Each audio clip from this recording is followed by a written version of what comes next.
Ever feel like you're just like drowning in decisions? Oh, yeah. It's not even just like the big life stuff. Should I like quit my job? Should I move? Should I get that haircut everyone's getting, even though it'll look terrible on me? Right. It's the little things, right? Yeah. It's like almond milk or oat milk, blue shirt or black shirt. Exactly. Should I pick up my phone again? Or is that it? Am I done? Those everyday choices. So, to break it all down, we're doing a deep dive on 2 books today. Okay. The first is Decisive by Chick Heath and Dan Heath, and the second is The Art of Thinking Clearly by Rolf Dobelli. 2 good ones. Yeah, and I think we can all agree we could all use a little bit more clear thinking in our lives. Absolutely, yeah. Yeah. Our brains aren't really built for the world that we live in. Our mental software thinks we're dodging saber-toothed tigers still, not navigating like 47 different brands of oat milk. It's too much. So we really want to get into, like, what are those traps that our brains are falling into? Yeah. And what are some strategies we can use to actually make better choices, whether it's big or small? It really starts with understanding that our brains, they have all these like shortcuts, biases that were helpful way back when. Right. But now they don't really serve us that well. Okay, so the Heath brothers, in their book, they talk about these things called decision-making villains. Oh, yeah. So give me the rundown. Who are these villains and how are they messing up our choices? Well, villain number 1, that's narrow framing. Okay. And what he does is he likes to box us in. He makes us focus on a limited number of options, usually just 2. And because of that, we miss out on all these other good solutions that are out there. Like when you spend hours agonizing over 2 different things and then later you realize there's something else I could have done. Exactly. If you had just widened that frame a little bit. And I imagine this narrow framing guy, he causes some problems, right, in business? Oh, big time, yeah. Like what? The Heath brothers, they talk about Quaker's Oats. Okay. Remember when they bought Snapple? Yeah, that didn't go well. That's a narrow framing disaster right there. Okay. They were so focused on making sure that this other company didn't buy Snapple.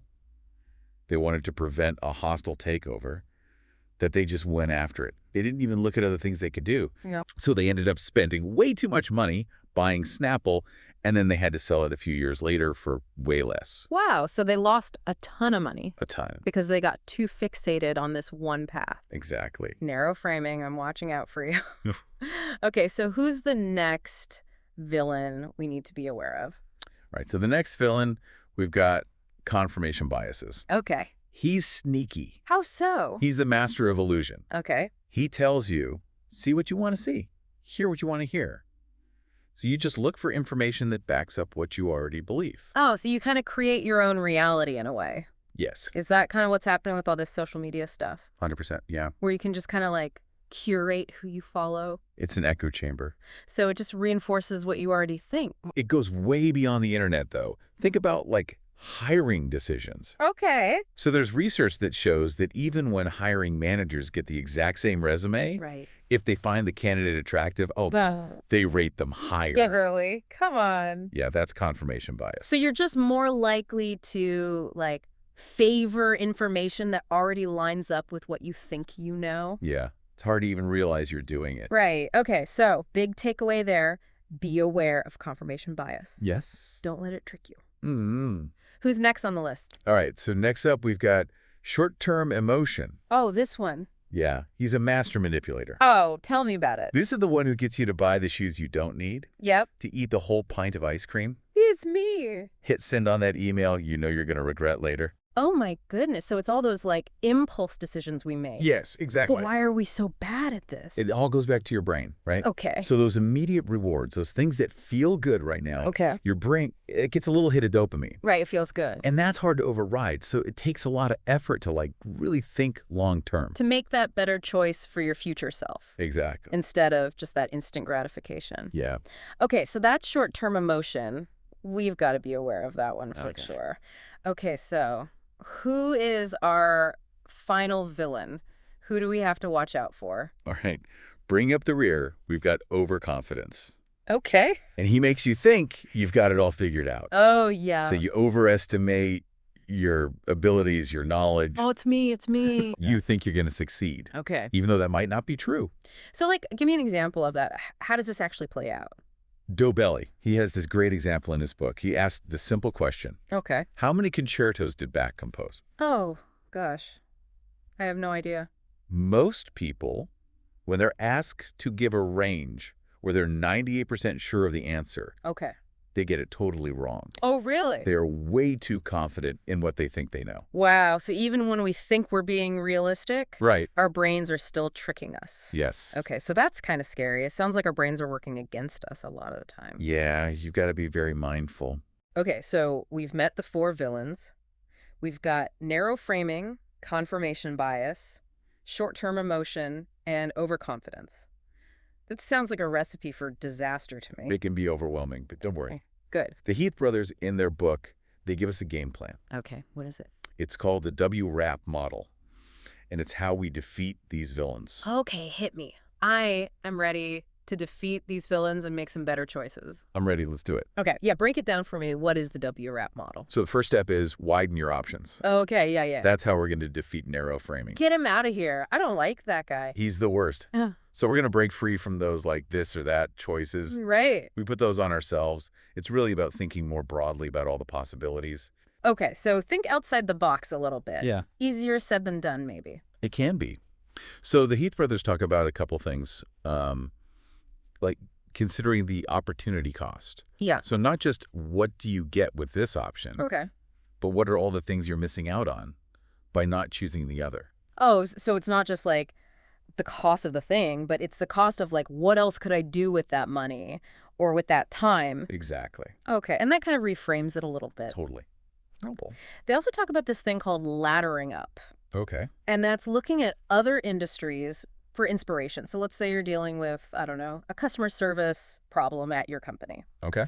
Instead of just looking at what your competitors are doing. Right. Ladder up, look at totally different fields and see how they're handling similar problems. So instead of being like, how do other coffee shops handle their customer complaints? It's like, how does NASA handle their complaints? Maybe. Okay, interesting. Yeah, think big. Okay, so we've widened our options. What's next? All right, so next is reality test your assumptions. Okay. We're going after confirmation biases now. That guy. Okay, yeah. How do we do that? So instead of looking for all the evidence that supports what you've already decided. Right, which is what our brains want to do naturally. Right. Totally. It's human nature. Yeah. We're going to do the opposite. Okay. Look for ways to disprove it. Oh.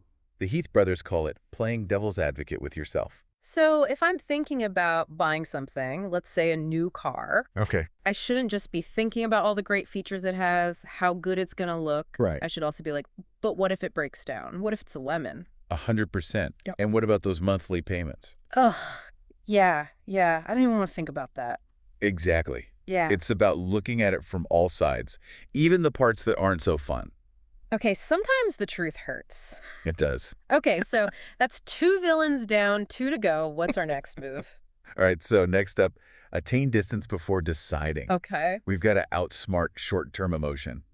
Oh, he's a tough one to beat, though. He is. Especially in the moment when you just want to click buy now on that thing you've been wanting. So how do we actually create that distance when you're like in it? So one thing the Heath brothers talk about is called 101-0-10 thinking. So ask yourself, how will I feel about this decision in 10 minutes, in 10 months, Okay. and in 10 years? 10 years. I mean, that's a long time. that really puts it in perspective. Right.